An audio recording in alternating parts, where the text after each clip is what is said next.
Hi, welcome to Year 10 Computer Science. No, only joking. I'm really sorry that I'm having to do this, but I'm not going to be in probably for most of today's lesson, maybe all of today's lesson. Unfortunately, my daughter's chipped her tooth, and my wife unfortunately is in night meetings about important things today, so it means that I've had to take the time off to take her to the dentist. Now unfortunately, the time that the dentist is on is at 11:25, so it's probably unlikely I'll get back to you, but hopefully I will. So you need to behave for Miss Langley and do exactly what she says. So I thought what we'd do is we'd do a little bit of the start of the programming project. So as you can see on the screen here, and as you've got on your classroom, this is a document and you'll pick one of the three situations and I'll just briefly explain it. So first thing to say is this is for next year, it's not for this May, so don't stress when you see that. And these are the three tasks that we can get you to do for your programming project. They're all quite similar and they've got some similarities into them, and they're all there to help prepare you for that second exam, because the exam board have been told by the government that because the programming project no longer counts towards a mark, a bit like science practicals, it needs to help students in their exam, so it needs to be useful. So you'll have 20 hours, timetabled hours in lessons to get this done. And what I'll say is that I'll put down today for about 40-45 minutes, because by the time I've talked about it and stuff, and we'll do it from there. So this is the PDF that's on Classroom, and if you scroll down, it goes through the different things you've got to do, the different sections like analyse, develop, write some code, test and evaluate it. They're the languages you can write it in. Obviously we're going to do it in Python, and we might use a little bit of SQL to make things a bit easier and help us for our Comp 2 exam.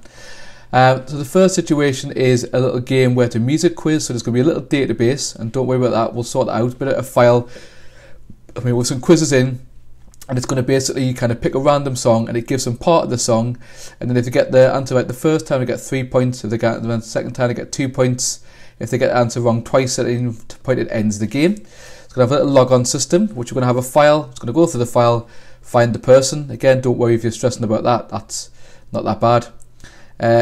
And that kind of all the other things there are fairly straightforward. The only things that are a bit more of a challenge is probably this one. We'll have to do a sort for that, and we haven't really gone to sort yet. But again, don't worry. We've got the whole of Year 10 and Year 11 to do this, so don't worry. We'll get there. Task 2, quite similar. Log on. This time it's a little game where they've got 2 dice. Basically, it generates 2 random numbers for dice, and depending on what the dice roll, they get different scores.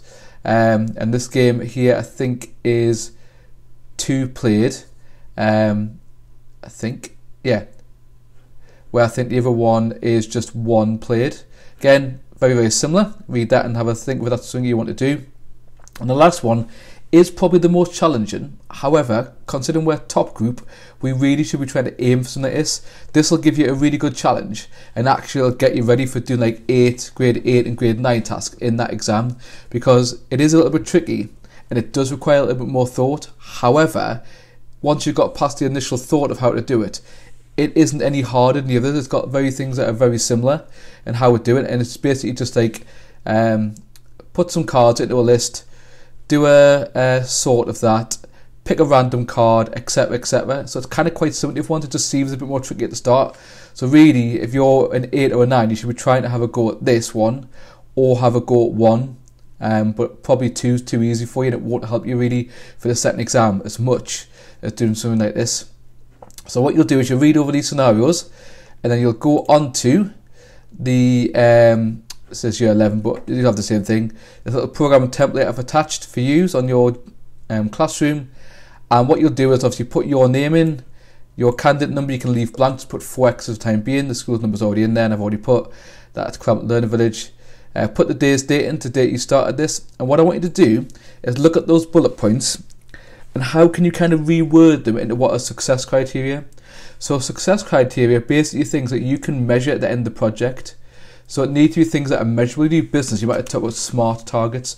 So there need to be things that you can say at the end you have done or you've not done. So example would be will allow the user to log in if they're in the database. Right? You can either test that at the end, it either has happened or hasn't happened. The game will finish when the player's got the song wrong twice. That's when you can measure. Realistically, because you're a higher ability kind of group, you should be getting done here maybe 8 to 10 success criteria. So maybe that should take you less than about 10 to 15 minutes to kind of knock out those. Then what I want you to do is create a little bit of design. So if you're not fully sure, what I would do is, can you kind of use some decomposition to break the problem down? And even for the time being, if you bullet point it and say, well, need to create a file of users, okay? Need to program the file to open, need to go through one at a time, and check can log in. Ask user for login details. Even if you're not sure on the exact pseudocode, spell it wrong, at least you've got a little bit of a head start to try and write those up there. And that's really important because some people in year 11 this year have been getting Windcheck quite a bit because they haven't been doing this bit. If you get that done, which you probably won't, you can maybe think about good programmers, and it's actually somebody's job in often programming situations. Their job is to actually write down the tests that are going to test that program as it's being created to see whether it's working or not. So you would say something like, I'm testing the user can log in. What data will I use? You'll put a username and password in there that maybe should work. That's then classed as normal data, things that should work. Expect a result, should pop up and say log in fine and start playing the game. Then you might put another one in, another login. What test would data I use? Again, put a username and password you're going to put in, and maybe put that's going to be erroneous data, so data that's going to create an error, and you expect it to pick up an error or maybe ask them again or whatever it would be. Just ignore boundary for the time being. We're going to take my test screenshots out because in my opinion it seems more sense to put them in later on. So hopefully that's been useful to give you a little bit of an insight, and I might be back depending on how long it takes for that tooth to be filled or whatever we're going to do before the end. If I'm not, really apologise. You're one of my favourite groups and I really enjoy teaching, so I'm a bit gutted. I am going to miss you. And obviously Mrs. Langley can get in touch with me if anybody's kind of not behaving or not doing as they should do. Okay, so remember again, starting next week we've got our assessment, so you should be revised, so that's part of your home learning.